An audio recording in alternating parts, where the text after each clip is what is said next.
get crunk if we are serious about the takeover in 2017, y'all.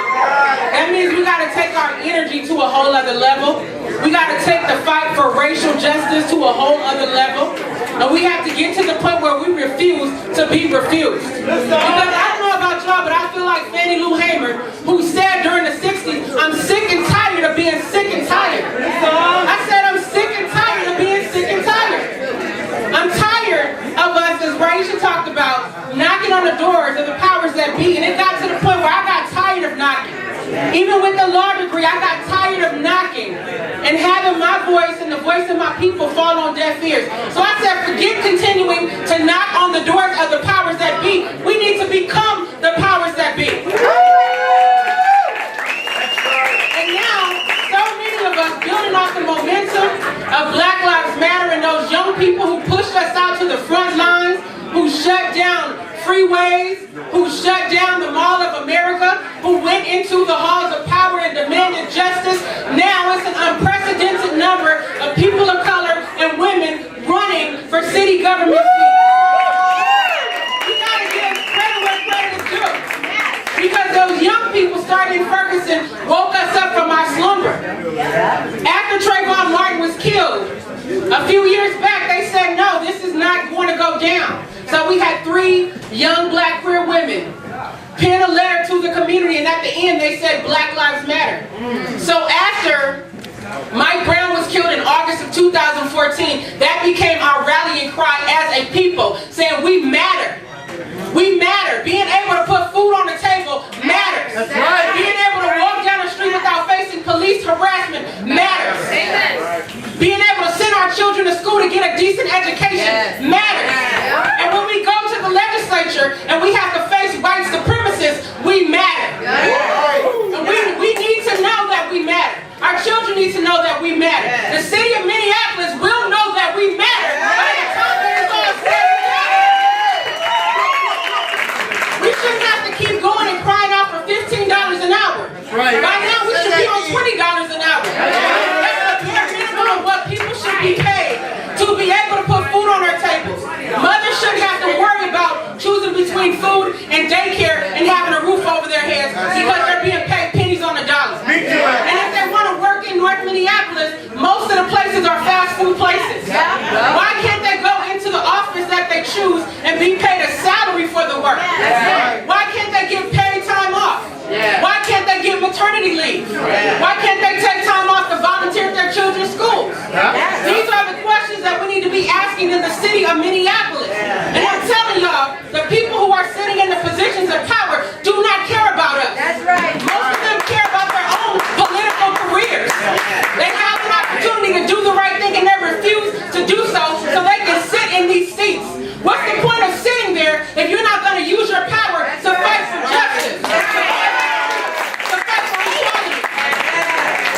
And then they complain about the brothers in our community saying that they're not there for their children. Why? Because they have too many police in the city of Minneapolis harassing young African American men, getting paid to do so. That's right. Because of all those low-level laws on the books. One of them, it used to be a law to spit on a sidewalk, a crime. Unacceptable. Lurking. Who the heck knows what lurking is? But it was on the books in Minneapolis. Until we fought against it. We said we want these laws off the books.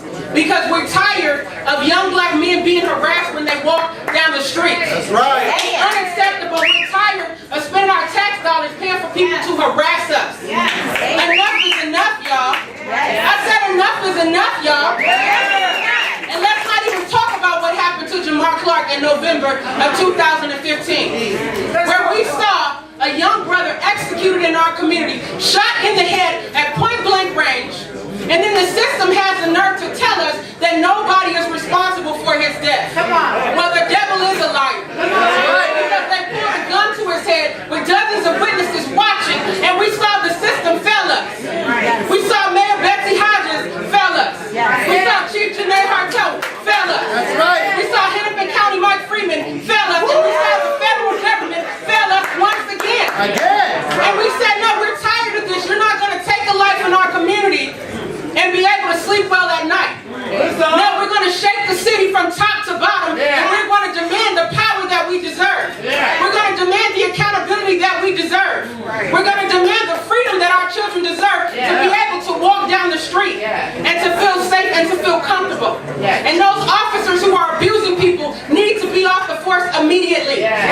We don't have time for political games because for us it's a matter of life and death. Every one of us needs to care about this.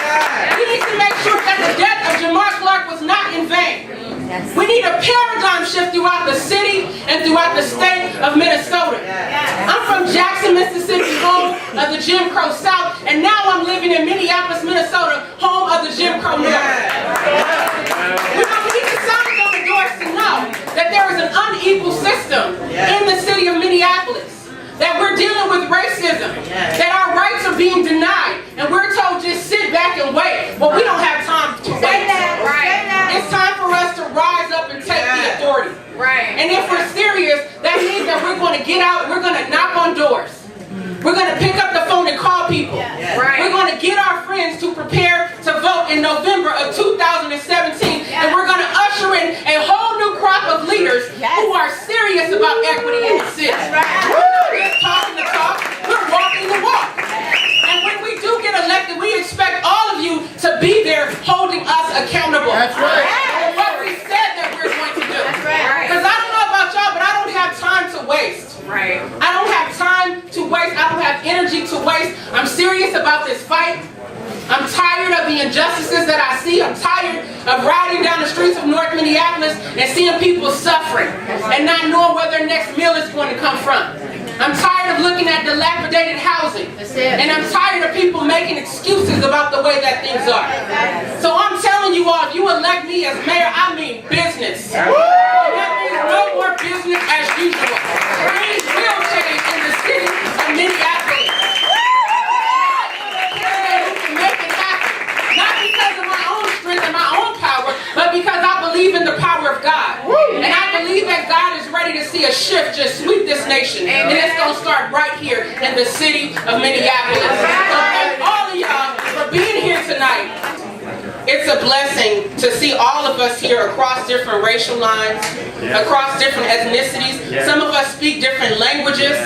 Some of us come from religious backgrounds. Some of us are straight. Some of us are gay. Some of us are able. Some of us are disabled, young, old. It doesn't matter. We represent the city of Minneapolis. We represent the future.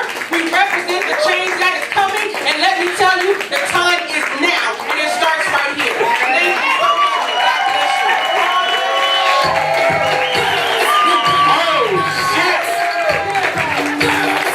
Y'all heard it right here. Nekima Levy-Pounds.